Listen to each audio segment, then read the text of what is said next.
Hello, boys and girls. This is Miss Gardner here, and I am back to read Shiloh. And I'm going to start back with chapter 7. David Howard's house is about twice as big as ours for about half as many people. Only him and his mom and dad lives there. Mr. Howard works for the Tyler Star News in Sistersville, and David's mom is a teacher. They're always glad to have me come down to visit, partly because David and I are best friends, and partly, I think, because their old house is so big, the three of them get lost in it easily.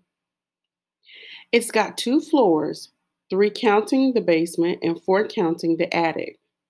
Has 4 bedrooms upstairs, one for David, one for his folks, one just for company, and one for his father's books with a computer in it.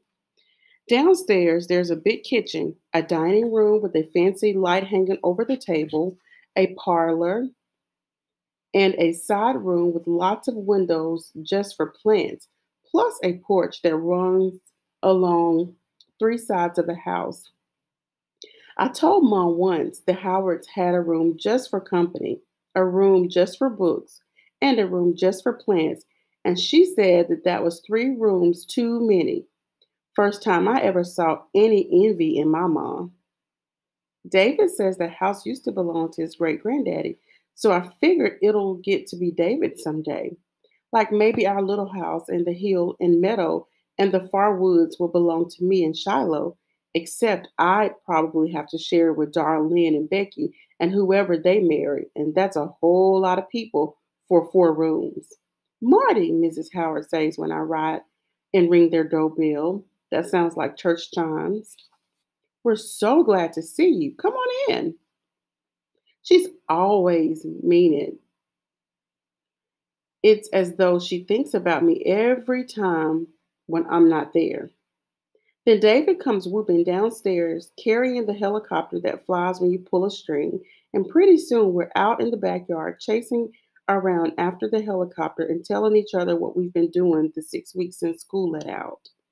I got to bite my tongue not to let on about Shiloh. We sat on David's back steps and eat popsicles his mom makes out of pineapple juice. I tell David about the fox I saw with the gray body and a red head, and he tells me about his aunt's Siamese cat that yowls for the pure joy of making noise. Then I tell him about Judd Travers and how mean he is to his dogs, not mentioning Shiloh, of course. And then David says he's got this surprise to show me. We go upstairs to his room, and David says he's got a pet and asks if I want to hold it. Sure, I tell him. What is it? Sit down and close your eyes, and I hold out your hands, says David. I sit on the edge of his bed and I close my eyes and hold out my hands. I expect something warm and wiggly and furry to plop in my arms. Instead, I feel something cold and round and plastic. And when I look, it's a fishbowl with a stand in it and a hermit crab scurrying around with a shell on its back. This is a pet? My first pet, David says. His name is Hermie. See all those shells in there? We bought them for him. At night, he gets out of one and puts on another, just like changing clothes. I look at David and I look at the crab in a fishbowl and I want to tell him about Shiloh and how we run up and down the far side of the hill every day and roll in the grass and how he licks my face, but I can't tell him anything. Not yet. Not ever. Maybe. Hermes sort of a fun thing though. We get out David's old blocks, the kind you played back in kindergarten, and we built his maze with walls on both sides, and then we put Hermie in it. He skids along the maze, which looking at it, he's looking which way to go, and we laugh when he gets himself in a dead end. I guess any kind of pet's okay once you get used to it, but I wouldn't trade Shiloh for all the hermit crabs in the world. When can I come up to your house? David asks me when we put the blocks away. I don't know, I tell him. Mom's had this sort of headache lately, and she can't take any noise at all. Boy, I am sure asking for trouble with that one. We could stay out on that big hill, David suggests. Chase around in that field, play lookout. Don't think we ought to till she's feeling better, I say. I'll let you know. But I can come down here again next week, maybe. I'll tell Mrs. Howard I gotta be home by late afternoon to help out. And she says surely I can hang out and stay for lunch, which is what I was hoping. I sit down at the table with placemats, which are little doll-sized tablecloths under each plate. Mrs. Howard's made us each a chicken salad sandwich with lettuce and tomatoes and toothpicks with olives on top to hold it all together. David's mom liked that. She's just like that. I think it's because she's a teacher, always looking for ways to make something better than it is. She does the same with the boys. She don't just leave us to eat by ourselves. My mom packs us a lunch and let us eat it out in the woods. Mrs. Howard always sits down to eat with us and talks about growing up and how things were different when they were grown up. Today, she tells us about how we've got some new people elected to office who are going to be more honest, she hopes, than the people they defeated, and how the county's going to be better because of it. And so will the whole state of West Virginia. David's mom thinks big. You can't just go on electing people to government because they were friends of yours grandfather and your father, she says, chewing on a bite of celery. Mostly, I'm thinking about the food. I eat every bit of my chicken sandwich. I'm so hungry, I don't even save some for Shiloh. Then I'm ashamed of myself.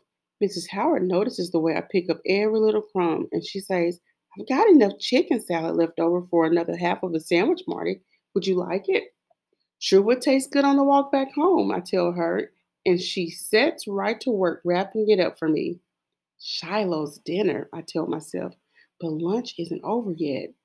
After the sandwich, there's pudding and chocolate covered graham crackers, which I love almost as much as Christmas. I don't see any way to get the pudding to Shiloh, so I eat that. But I can ask to take a couple cookies along to eat on the way home, too. And she opens the sack and sticks in 6 cookies. Mom would have blushed with shame if she heard me ask this. But it seems I'm at the point where I'll do most anything for Shiloh. A lie don't seem a lie anymore when it's meant to save a dog. And right and wrong's all mixed up in my head right now. Worse than that, when I leave David's house, I don't even head home. First, I'd go down the street to the corner store and ask Mr. Wallace, does he have any sort of old cheese or lunch meat he can sell me cheap? I got 53 cents for the cans I collected so far that Dad turned in for me. And I showed Mr. Wallace how much I got. Well, Marty, let me see what I can find back here, he says, leading me into the little room behind the counter. He's sort of talking without looking at me, the way folks do when they don't want to embarrass you. I got some stuff here that's not exactly spoiled, but it's too cold or too old to sell. Wouldn't want your family getting sick on it, though.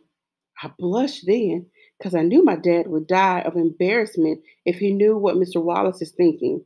That I'm buying this food for our family, for our supper, but there's no way in the world I can let on about Shiloh. I give him all the change I got, and he lets me have a big hunk of cheese, moldy on one side, a carton of sour cream, and a half package of frankfurters, which is hot dogs, that somebody opened and bought 5 of. I'm happy as a flea on a dog. Somehow I know without asking Mr. Wallace Somehow I know without asking that Mr. Wallace isn't going to go telling folks about it because people around here tend to keep quiet out of someone else's business. Next problem I've got to solve, though, is how to keep all this stuff from spoiling in the July heat. Can't keep it in our refrigerator or Mom would notice right off.